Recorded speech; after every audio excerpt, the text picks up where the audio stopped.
Non disponible sur Netflix en France, ce film français avec Gilles Lellouche et Daniel Auteuil est beaucoup regardé à l'étranger, particulièrement en Amérique latine.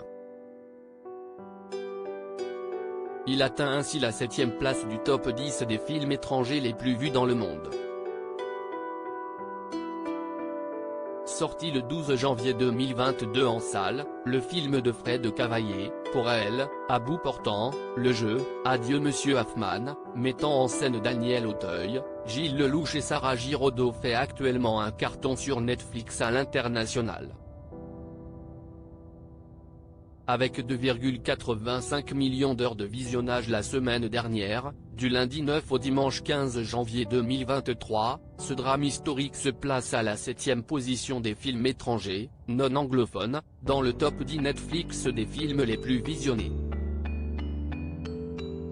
S'il n'est pourtant pas disponible sur Netflix en France, Adieu Monsieur Hoffman nous surprend en atteignant le top 10 des films les plus vus dans 4 pays d'Amérique latine, à savoir l'Argentine, le Chili, l'Uruguay et le Venezuela. Une autre vision de l'occupation allemande pendant la Seconde Guerre mondiale uniquement disponible sur la plateforme OCS en France, ce drame revient sur une période sombre de l'histoire de France. À Paris, en 1941, tandis que l'occupation allemande se durcit dans la capitale, un talentueux joaillier juif nommé Monsieur Hoffman, interprété par Daniel Auteuil, propose à son employé, François Mercier, de racheter sa boutique le temps de sa fuite en zone libre.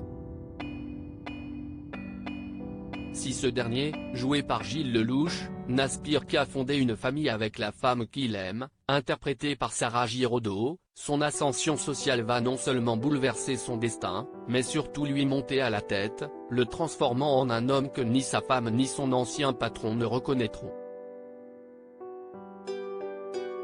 4 Molières pour la pièce de théâtre originale. Une bouleversante tragédie librement adaptée d'une pièce de théâtre à succès éponyme de Jean-Philippe Daguerre.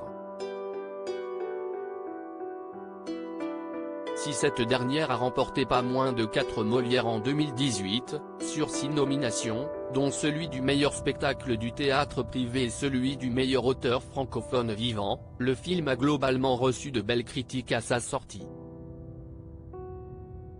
En 10 semaines, ce huis clos haletant a fait près de 736 000 entrées dans les salles de cinéma françaises en janvier 2022. À lire aussi Gilles Lellouche et Daniel Auteuil, Adieu Monsieur Hoffman, les salauds sont des rôles magnifiques à jouer.